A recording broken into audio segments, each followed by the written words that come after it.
Então bora lá, jovens, com mais um vídeo do Geopolítica para Iniciantes. Não se esqueça de deixar o like e seguir o canal. Hoje a gente vai detalhar uma crise militar e diplomática que está fervendo em uma das rotas marítimas mais importantes do planeta. O que está rolando por lá virou um ponto de tensão global e a gente vai entender o porquê. Olha só o nosso roteiro. Primeiro, a gente vai entender a crise no Estreito de Hormuz. Depois, vamos focar na ilha Karg, que é o alvo no centro disso tudo. Em seguida, vamos ver a força militar que está sendo montada e, por fim, analisar os riscos gigantescos que estão em jogo para todo mundo. Então, vamos nessa. Bom, o centro de toda essa confusão é o Estreito de Hormuz. É uma passagem marítima super estreita que foi, na prática, quase fechada. E isso, claro, criou um problemão econômico e militar para o mundo inteiro. E para a gente ter uma ideia do tamanho do problema, uns 20% de todo o petróleo do mundo passam por ali. 20%. Ou seja, qualquer bloqueio, qualquer probleminha nesse estreito vira uma crise global na hora. E o impacto já está sendo brutal. O tráfego de navios, que era de uns 140 por dia, caiu para 5 ou 6. É uma queda absurda. E para piorar, estão dizendo que o Irã está cobrando uma fortuna, tipo um pedágio, de até 2 milhões de dólares para deixar passar com segurança. E claro que isso virou uma guerra de palavras.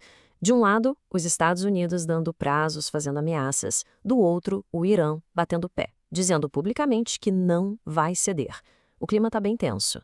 E no meio dessa tensão toda, se a coisa esquentar de vez e rolar uma ação militar, o foco dos Estados Unidos tem nome e endereço. Uma ilhazinha minúscula, mas absurdamente estratégica, chamada Ilha Karg. A importância dessa ilha é difícil de exagerar. Pensa só, ela é o ponto de saída para nada menos que 90% de todo o petróleo que o Irã exporta. Quase todo o petróleo iraniano sai dali. E esses 90% de petróleo, claro, significam muito, mas muito dinheiro. Só em 2024, essa exportação rendeu 43 bilhões de dólares para o governo do Irã. É uma grana pesada. E para colocar isso em perspectiva, essa única fonte de renda, o petróleo que sai da Ilha Karg, representa 57% de tudo que o Irã ganha com exportações.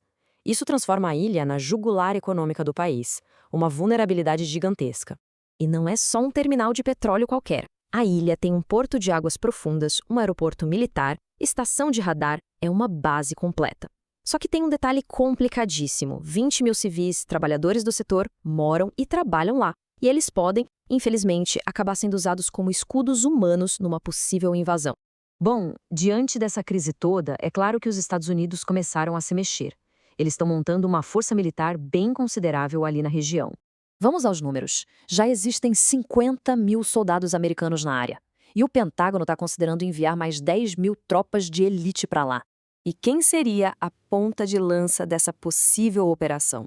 Basicamente, a famosa 82ª Divisão Aerotransportada. E olha que importante, 2 unidades expedicionárias de fuzileiros navais inteirinhas. A tal da IRF, a Força de Resposta Imediata da 82ª Divisão, é sinônimo de velocidade. A missão deles é simples: chegar em qualquer lugar do mundo em menos de 18 horas, pular de paraquedas, tomar um ponto estratégico tipo o aeroporto da Ilha Karg e segurar as pontas. E aqui está o ponto crucial. Essas forças se completam. A 82ª Divisão é infantaria leve, a galera que chega rápido, mas é vulnerável. Já as unidades de fuzileiros, as MELs, são mais lentas, mas chegam trazendo a cavalaria pesada. Tanques, jatos, artilharia, tudo o que precisa para segurar o território depois que a porta foi arrombada. Lembrando, pessoal, deixa o like e se inscreve no canal para ajudar a gente a crescer. Então, todo esse movimento de tropas faz parte de uma estratégia muito maior e muito perigosa. É um jogo que mistura a ameaça do uso da força com um suposto diálogo diplomático. E essa dualidade fica clara nas declarações. Enquanto o presidente americano diz que as negociações vão bem, o porta-voz iraniano debocha publicamente, dando a entender que essa conversa nem está acontecendo de verdade. Mas é claro que o Irã tem suas cartas na manga. Eles poderiam, por exemplo, adotar uma tática de terra arrasada e simplesmente botar fogo em tudo na ilha antes de uma captura. Ou então usar lançadores de mísseis móveis para ficar atacando as tropas americanas sem parar. Já do lado americano, a estratégia parece ser criar uma alavancagem. O objetivo talvez nem seja invadir de fato, mas sim tornar a ameaça de uma invasão tão real, tão crível, que o Irã se veja forçado a negociar. É a velha doutrina da paz através da força sendo colocada em prática. E isso tudo nos deixa com a grande pergunta. Essa movimentação militar toda é só o começo de uma guerra de verdade ou é a cartada final num jogo de pôquer diplomático de altíssimo risco? O futuro do Estreito de Hormuz e de boa parte da economia global depende dessa resposta.